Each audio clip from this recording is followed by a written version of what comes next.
mereka menjumpai satu periuk yang besar, dan apabila dibuka periuk itu, mereka ternampak satu kepala wanita yang telah dipenggal dan direbus.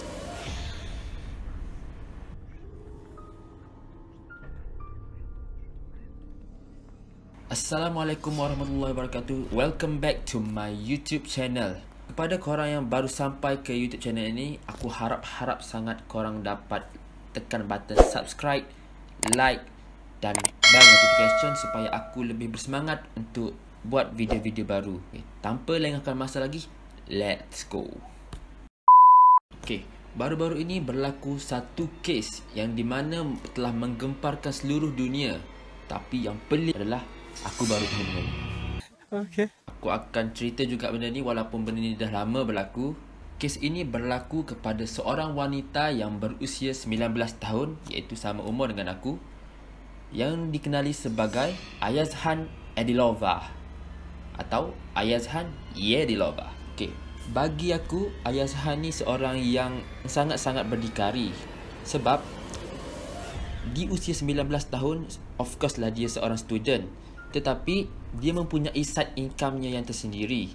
Dia bekerja sambilan sebagai jurusolek dan mempunyai bisnes online-nya yang tersendiri. Dan jika compare dengan diri aku yang 19 tahun ini, posa pun mak aku beli. Kes ini bermula dengan kehilangan Ayazhan dengan tanpa berita. Hal ini telah direport oleh abangnya sendiri kepada pihak berkuasa. Dan yang paling sedih dan membuat aku rasa marah adalah pihak polis mengambil ringan tentang kes ini dan mengatakan bahawa mungkin Ayazhan itu pergi bersiar-siar atau pergi berjumpa dengan boyfriend dia. Kenyataan atau statement yang dikeluarkan oleh pihak berkuasa itu aku boleh katakan sebagai bodoh.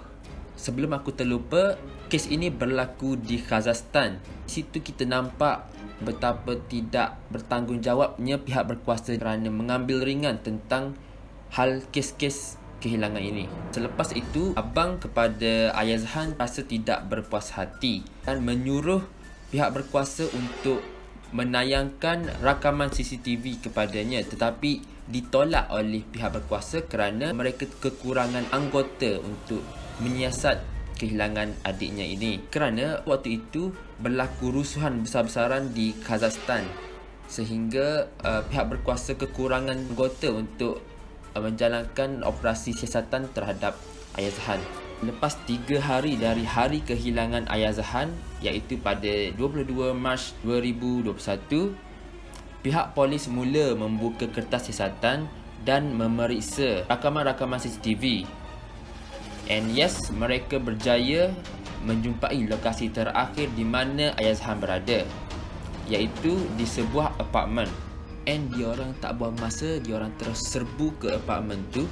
Ketika pihak berkuasa berada di hadapan bilik itu, pintu didapati telah terbuka dan di dalam rumah itu didapati seorang lelaki telah terbaring pengsan, dan mereka mengesyaki bahawa lelaki itulah suspek kepada kes penculikan ini. Dan setelah mereka geledah satu rumah itu, mereka menjumpai satu periuk yang besar, dan apabila dibuka periuk itu, mereka ternampak satu kepala wanita yang telah dipenggal dan direbus. Selepas aku baca benda ini, aku nak masak kat dapur pun aku still fikir benda tu. Sebab aku tak boleh brain. Bukan itu sahaja guys, gigi dan kuku mangsa juga telah dicabut oleh sang pembunuh. Polis juga menjumpai beberapa plastik berisi potongan badan manusia, dan pihak polis mengambil gambar tubuh-tubuh badan tersebut untuk menjadikan bukti penyiasatan. Abang Ayazhan telah mengaku bahawa tubuh-tubuh badan yang telah dikerat itu adalah milik adiknya, iaitu Ayazhan.